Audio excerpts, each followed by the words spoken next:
voulez connaître tous les secrets pour ne pas louper votre macérat huileux de millepertuis et le cueillir au bon moment? Bah, restez sur la vidéo, je vous montre ça tout de suite. Normalement, une fleur qu'on cueille plutôt vers la fin juin, dans la tradition ancestrale, on dit qu'il faut la cueillir le jour de la Saint-Jean. C'est vraiment une herbe de sorcière. Je vais vous expliquer comment faire un macérat huileux parce que c'est ce qui est le plus accessible et surtout c'est vraiment les propriétés du millepertuis qu'on a envie d'utiliser pour la famille, pour les enfants. Donc tout le monde a un peu sa petite recette, il n'y a pas de mauvaise, de bonne façon. Moi ce que je dis c'est que rien ne vaut l'expérience, donc il faut tenter. Et puis ben, vous allez avoir peut-être des loupés. Il faut à tout prix éviter dans un macérat huileux, c'est trop d'eau.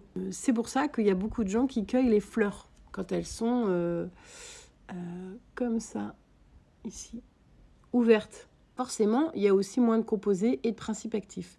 Donc, c'est à vous de décider. Si c'est votre premier macérat, bah, peut-être essayez déjà avec des fleurs ouvertes. Vous avez plus de chances de le réussir. Voilà. Et puis, si vous aimez un peu le goût du risque ou que vous pouvez surveiller votre macérat, parce qu'en fait, le secret, c'est aussi du coup de chasser l'eau, en fait, de surveiller l'eau tous les jours. Ça, je vais vous réexpliquer un peu par la suite. Mais moi, je préfère réaliser un macérat huileux avec les petites fleurs en bouton. C'est là qu'il y a beaucoup plus de principes actifs. Le millepertuis possède des composés chimiques très intéressants et variés, l'hyperforine, l'hypericine, des phénols, des tannins et des flavonoïdes. Tous ces composés font du macérat de millepertuis une huile vraiment très intéressante pour la peau, pour la cicatrisation, pour la régénérescence des cellules, pour la réduction des inflammations et l'apaisement des irritations. Voilà, c'est pour ça qu'en fait on le fait en macérat huileux. Donc maintenant je vais vous montrer le petit côté technique. Donc moi je préfère utiliser les petites fleurs en bouton. Je vais vous montrer pourquoi. Quand on presse le bouton comme ça, on a sur les doigts une petite substance très rouge. Vous voyez ? Qui est issu de l'hypericine. Alors l'hypericine, on en parle assez souvent parce que c'est ce composé-là qui aurait des propriétés antidépressives, mais qu'on ne va pas utiliser là dans le macérat huileux. C'est plutôt quand on fait une alcoolature, d'accord ? Là, le macérat huileux, c'est vraiment pour un usage externe.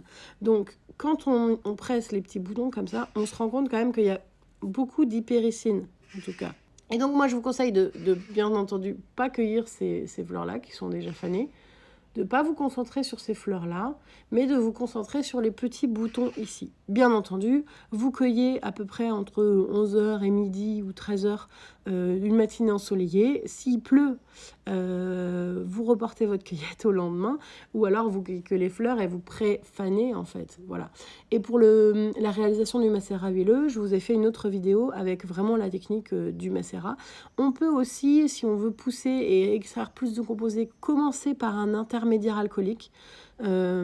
Pour l'herboristerie de cuisine, c'est tout à fait possible aussi, mais c'est juste le stade du dessus. Donc, je vous conseille déjà de commencer par un macérat huileux simple, de voir si c'est assez puissant pour vous, et puis éventuellement de passer à l'étape supérieure s'il vous manque des composés en bouton. Voilà, je pense que j'ai à peu près tout dit. Donc, c'est un macérat qu'on utilise sur les peaux abîmées, sur les coups de soleil. Bien entendu, vu que c'est une huile et qu'en plus, il y a des composés qui réagissent au soleil, on ne met pas ça le matin avant une exposition solaire. On met ça le soir et on se protège. D'accord ? Parce que forcément, il y a des composés aussi qui réagissent très fort avec le soleil.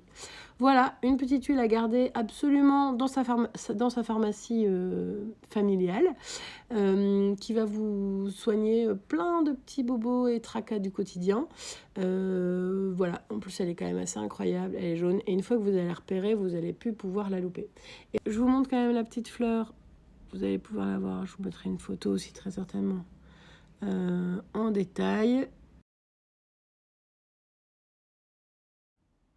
Au niveau des pétales, ce sont des petits pétales qui sont perforés.